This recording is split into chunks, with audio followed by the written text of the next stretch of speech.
People are rightly disillusioned and fed up with the way the country has been run for the last 14 years.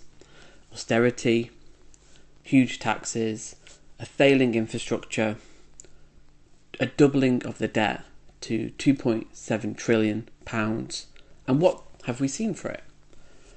The rich have got richer and the poor have got poorer. Outside of London, there's no real money. Comparably, our economy outside of London is comparable to Mississippi, one of the poorest states in America. And we don't talk enough about the inequality between the rich and poor and how that divide is one of the biggest problems the UK faces.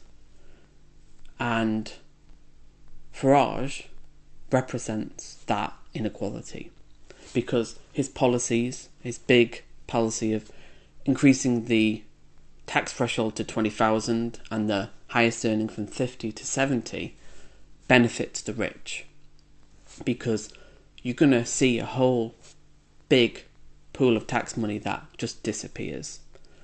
And he obviously wants lower taxes, but it's the poorer people who lose out, because obviously Farage doesn't use the NHS, he will go private. He doesn't use the public sector, schools, he doesn't care about roads, he doesn't care about police, he doesn't really use these public services. So he's not really interested in making and investing in infrastructure, schools, the health service, the police, fire services, etc. He is all in it for himself. It's really the Trump playbook. And obviously before he came back, he was helping Trump in his election prospects for November. But with the policies outlined, economic analysis have already said that it would crash the economy again. Farage praised Liz Truss's autumn statement a couple of years ago, and it crashed the economy. Because the Tories were awful, but they know that you can't just cut taxes that quickly. And that's what Farage would do. And the economic reality of that, by cutting taxes and then freezing migration to zero, so one comes in, one comes out,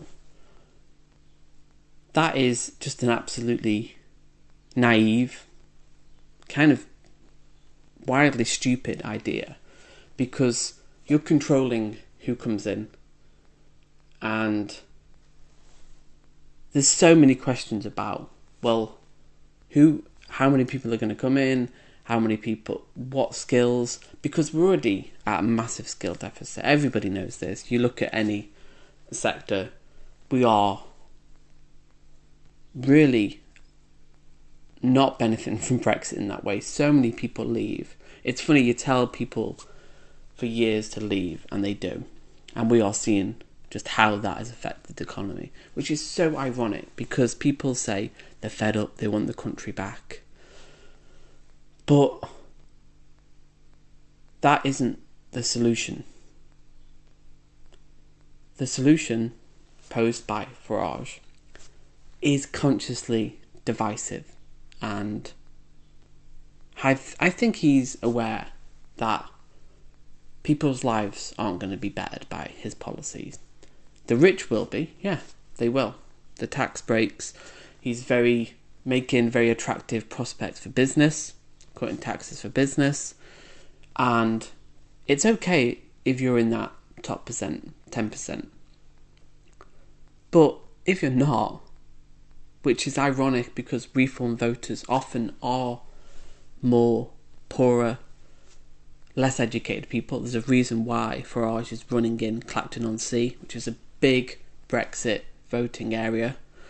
Very poor, very deprived, and he knows what he's doing, because Brexit, Donald Trump famously said, "I love the poorly educated," and so does Nigel Farage. And when you call this out, people get upset, rightly so. But they're getting upset at me and not Nigel Farage. And all I want to say is, I just hope in the next 5-10 years, like people did with Boris Johnson, like people did with Rishi Sunak and Liz Truss and David Cameron, they do see through the lies, because that's all he has. He is lying to the public. He's very good at lying. He's very good performance, like Donald Trump. But that's all it is a performance. And I do feel sorry for the people who have been manipulated by him, because they have. And unfortunately, it is only really time that will tell, and history will show Farage for what he is. So comment below, why have people been manipulated into voting for reform? And I'll see you in the next video.